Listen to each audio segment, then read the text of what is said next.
Bienvenue à toutes et à tous, merci de nous rejoindre dans cette nouvelle édition d'Information. Toute l'actualité de la région, tout ce qui se passe près de chez vous, eh bien vous allez le savoir dans cette édition d'Information d'environ 7 minutes. Et l'actualité de ce mardi, c'est la grande journée d'action pour les salariés de la Poste.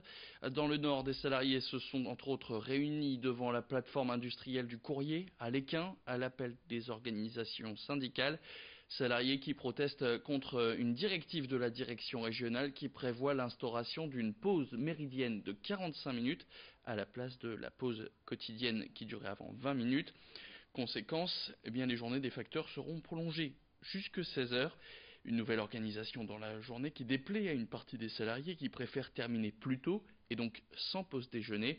C'est le cas de Marilyn Carpentier. Ça fait 25 ans qu'elle distribue le courrier à Armentières. Depuis 25 ans, ses horaires coïncident avec son organisation familiale. Écoutez son témoignage au micro d'Idil Gunaï. C'est usant, c'est stressant et en fait ils veulent pas. Ils sont pas à notre place, ils font pas de distribution et ils se rendent pas compte du mal-être du facteur quand il va être dehors du matin au soir quoi en fait. Ce qui fait que le facteur, s'il a une tournée, s'il fait 42 heures par semaine, à 4 heures, il sera encore au boulot. Alors qui dit plus de vie de famille, parce que la personne qui a des gosses, elle est portée au foot ou à la musique ou n'importe où, elle fait comment si elle est seule? Elle peut pas. Je conçois qu'on a un peu moins de trafic, mais il arrive un moment où quand on tire trop sur la corde, les gens sont trop fatigués, trop usés pour dire d'être encore à 100% pour leur boulot. On essaye de tenir tant qu'on peut et on essaye de faire tout ce qu'on peut pour assurer le boulot qu'on aime, parce qu'on peut dire qu'on aime notre boulot, mais le problème c'est que c'est leur façon de faire qui ne nous correspond pas et qui nous va pas quoi. Voilà. Ils nous imposent les choses.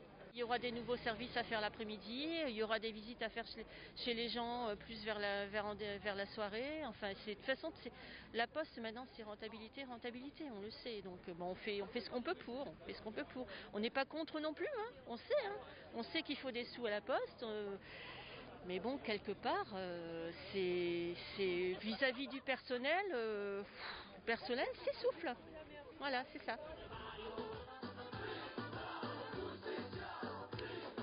Qui dit septembre dit rentrée. Cette année, c'était la première pour l'université de Lille après la fusion de Lille 1, Lille 2 et Lille 3.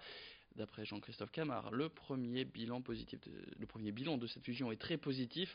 Avec 14 000 étudiants en tout, elle devient la première université de France en termes de flux. 99,5% des candidats à cette université y ont obtenu une place grâce à Parcoursup, selon ses mots.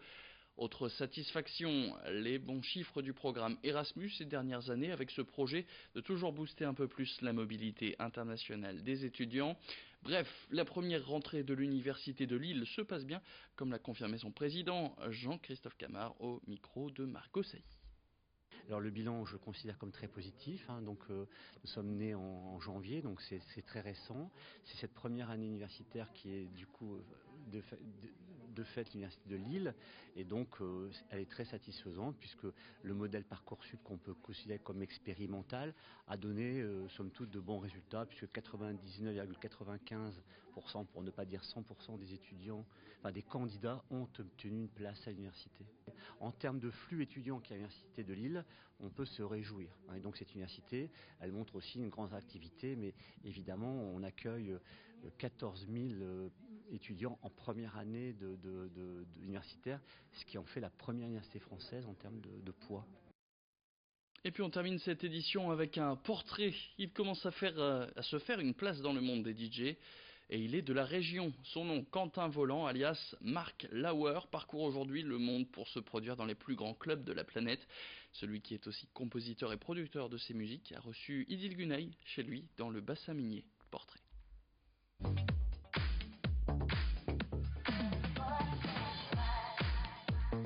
À 23 ans, Mark Lauer est l'un des plus jeunes DJ producteurs internationaux. En Europe de l'Est ou en Amérique du Sud, comme ici au Brésil en 2016, il enchaîne les DJ sets dans les boîtes de nuit les plus célèbres. Mark Lauer, né Quentin Volant, nous l'avons retrouvé chez lui dans le bassin minier. C'est ici qu'il compose et produit ses titres électro. En 2012, l'un de ses morceaux a enregistré 60 millions de vues sur YouTube. Le titre c'est Bad Boys Cry, c'est le premier vrai morceau que j'ai vraiment fait tout seul, on va dire, l'un des premiers que j'ai vraiment fait tout seul. Et c'était un moment un peu charnière puisque je passais d'un style plus électro et plus rapide à un style un peu plus lent et plus soulful, on va dire, je sais pas si ça parle aux gens, mais un truc un peu plus posé, très vocal.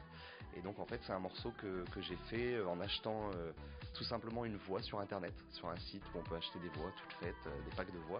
Je l'ai envoyé à ce label new-yorkais qui me l'a signé tout de suite dans la journée. Et voilà, c'est comme ça que c'est parti. Tout s'est donc enchaîné pour le DJ qui a commencé à mixer à 10 ans et qui a réalisé ses premières productions dès l'âge de 13 ans. Une destinée peu banale pour ce nordiste, fils d'une infirmière et d'un coiffeur. En fait, j'ai même pas qu'un de mes cousins, mais plusieurs de mes cousins qui étaient grands fêtards, on va dire, à l'époque, et qui avaient eux-mêmes des platines et quelques vinyles dans leur chambre, et c'est ça qui m'a attiré un petit peu l'œil. Pendant l'un de mes premiers vrais bookings en bar club, j'ai rencontré Thomas Leclerc, qui était à l'époque l'un des résidents du Zoo Club en Belgique, qui était l'un des plus gros clubs belges, et c'est lui qui m'a proposé au départ de passer chez lui et me montrer un petit peu comment on faisait de la musique. Voilà, parce que moi c'était quelque chose qui m'était totalement inconnu.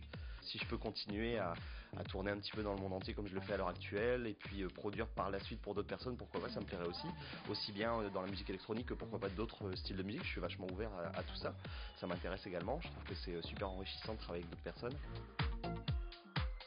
Récemment, Mark Lower a travaillé avec les musiciens de Michael Jackson, Whitney Houston ou encore Alicia Keys, des rencontres qu'il entend bien développer aux 4 coins du monde.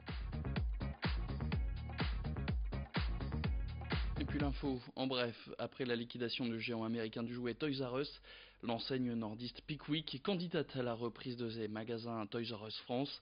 48 boutiques de la firme américaine pourraient donc s'ajouter aux 25 déjà existantes pour Pickwick, même si ce dernier a annoncé la fermeture de 5 de ses magasins, notamment à l'historique du côté d'Anglo. C'est la fin de cette édition, merci à toutes et à tous de l'avoir suivi. Tout de suite la météo, retour de l'info, c'est dans le prochain quart d'heure.